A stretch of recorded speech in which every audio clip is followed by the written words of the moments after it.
I dug through tons of industry reports and insider info to bring you this list of surprising plastic-made cars. Did you know that up to 50% of some cars' body panels are now made from plastic? Damn! So which popular cars are actually made with plastic? And why are car manufacturers turning to this material? Could driving a plastic car have unexpected benefits or even hidden risks? Today we're revealing the top 5 cars partly made of plastic and why it matters. Chevrolet Corvette. The Corvette wasn't the first car made from fiberglass, but it showed everyone fiberglass could be used for more than just boats. It started as a side project with a tiny budget, so they picked fiberglass because it's light, rust-proof, and cost-effective. The hood, doors, sides, and floors were all made from hand-laid fiberglass, but Chevy workers weren't skilled with it yet, leading to big panel gaps and poor build quality. Combined with a weak straight-six engine and a slow 2-speed auto, it seemed like the Corvette might not last. Luckily, GM gave it another try and added a V8 engine, which changed everything. Soon, the Corvette became so popular that Chevy developed a faster method for making plastic panels, producing around 30,000 Corvettes each year. Chevy continued using plastic until 2004, when they introduced a carbon fiber hood on the Z06. Even today, most Corvette panels are still plastic, which keeps its cost lower than other supercars. Plastic really is fantastic. Nice. Ferrari 308 Vetroresina. Italian words have a way of making everything sound fancy. Vetroresina, for instance, means fiberglass. Yes, this iconic Ferrari, the car that shows you've made it, is actually made from glass-reinforced plastic, like canoes or even portable toilets.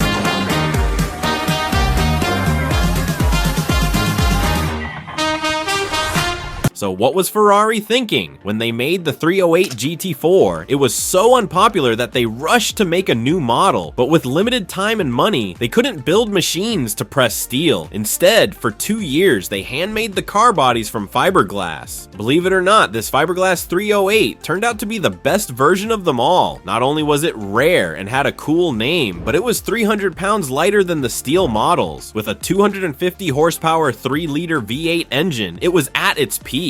Later, emission rules cut the power down, and 0 to 60 times slowed from 5 to 8.1 seconds. So yes, the plastic 308 was truly the best. TVR Sagaris. It looks like a wild, dangerous car, but out of all the TVR models before it, the Sagaris is probably the least likely to put you in the ground. With older models like the 400 SE, if you tried to go fast, it was almost like the car was saying, no way. But the Sagaris is a bit different. It still has a super light fiberglass body on a tubular frame. Those side pipes are loud enough to start an avalanche. And just like other TVRs, there's no safety stuff at all. No ABS, no traction control, no airbags. TVR always believed that safety features just made drivers worse. But with the Sagaris, you get a car that's actually well built for driving, maybe the best one they made. People say that about the Miata, but let's be real, the Sagaris is tougher. It's lighter, but way more powerful. This car won't kill you, but it'll definitely make you feel tough. Vauxhall VX 220,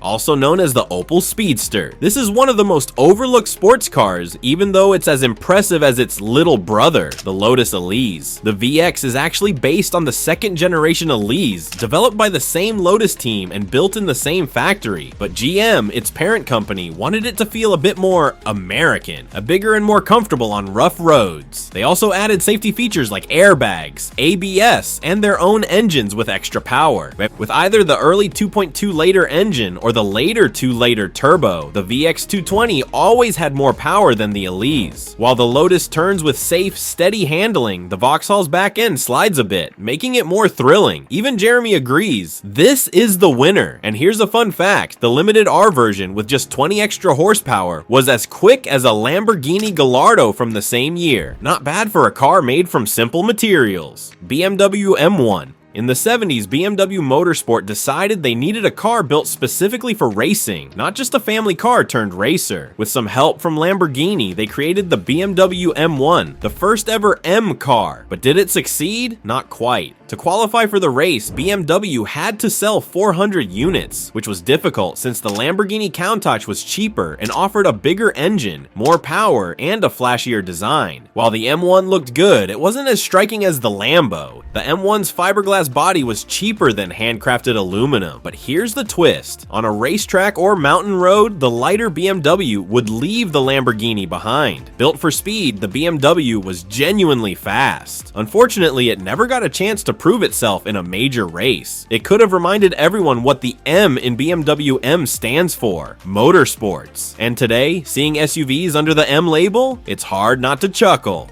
Alright, that's all for today. Be sure to check out another video and I'll see you in the next one. And don't miss my upcoming video, the 10 most unwanted cars in 2024, with some surprising reasons behind it. Remember to like, subscribe, and hit the notification bell so you don't miss out.